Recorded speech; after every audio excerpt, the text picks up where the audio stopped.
Okay, go ahead and state your name. James Jones. Go ahead and state the organization you play for. I play for the Green Bay Packers. All right. So, with the Green Bay Packers at that level, how much motivation is like? Where do you get your motivation from? Like, what is your main source of motivation?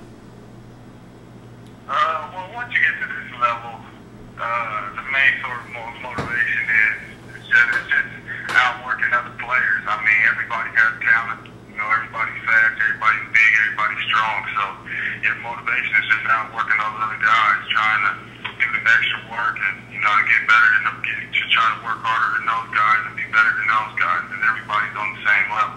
Okay, and then team cohesion. How much does that play a part? Like, the friendships you have on the team and everything like that. Does that play a role in motivation to play? Well, not really at this level. Not really in the NFL. I mean, once you get to this level, I mean, a lot of the chemistry with your teammates is really gone. I mean, you're gonna get close with a couple people. You're gonna have one or two guys that you're real close with, but it's different than college. College and high school, the whole team is close. Because basically you guys are, going to school. You guys are, after one goal. But in the pros, the money gets in the way.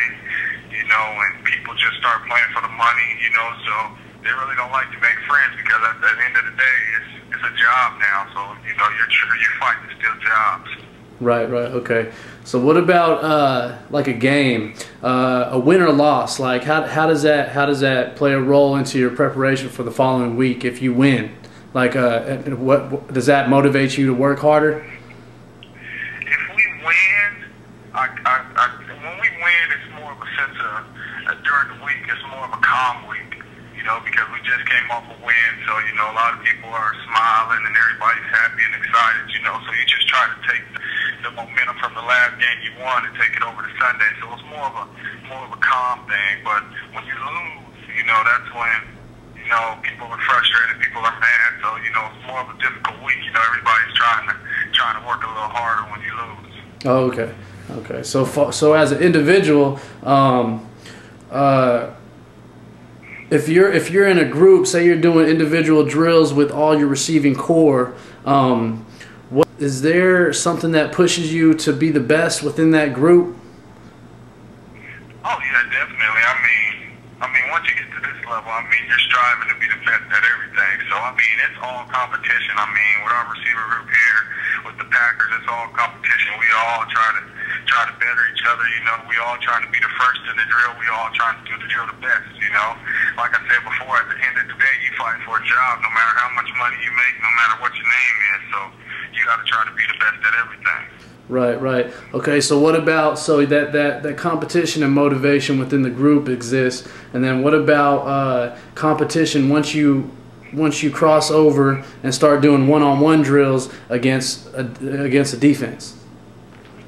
Well, once we started doing one-on-one drills, and that's when it's offense versus defense. So it's basically receivers versus DBs. We want the receiver to win every time. You want your group to come out on top. And then as an individual, it's one-on-one. So that's when all your pride and everything comes to the table, and it's one-on-one, mano-a-mano, and you got to beat that guy no matter what. Right.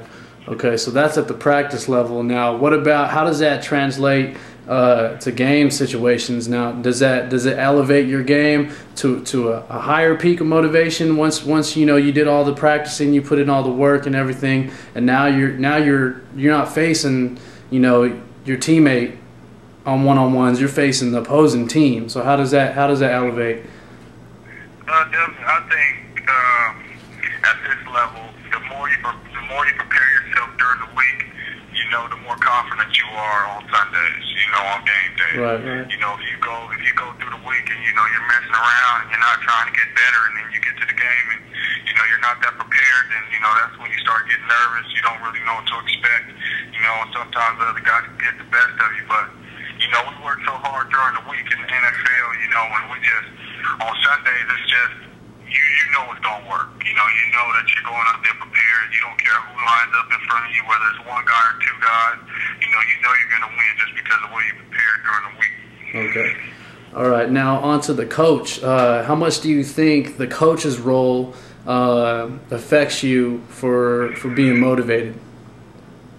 I think the coach has a big part in it because, as a player, you can get off track real fast. As a player, you tend to joke around, you tend to have fun, and sometimes you can tend to get off your work. In the NFL, the coach is always right there, man, it's mandatory that you get a certain amount of video time, and it's mandatory that you run a certain amount of routes. It's mandatory that you meet with the coach for a certain amount of hours. So, he's the leader of all this. He makes sure that we're working hard. He makes sure that we're not slacking off. So he's a big part in it during the week. Okay, and then how would you take personal or some type of constructive criticism, whether it's positive or negative? How would you take that into either changing the way you're doing it if it's negative and working harder for the coach, or just keep improving it if it's positive information? Well, at the NFL level, you got different personalities. When you're in the college level, a coach can talk to you any kind of way. You got to just take it and accept it. But when you're in the NFL level, you got different personalities. So people take coaching different. For myself, I'm real hard on myself, so I want my coach to be even harder on me. And, that's what my coach does. He demands more and more out of me, even the littlest mistakes, even if I'm, 1 yard short of my route, he demands a lot out of me. So, and then you got those who, will talk back to the coach and yell at the coach and, doesn't demand that much out of himself. So it depends on the player.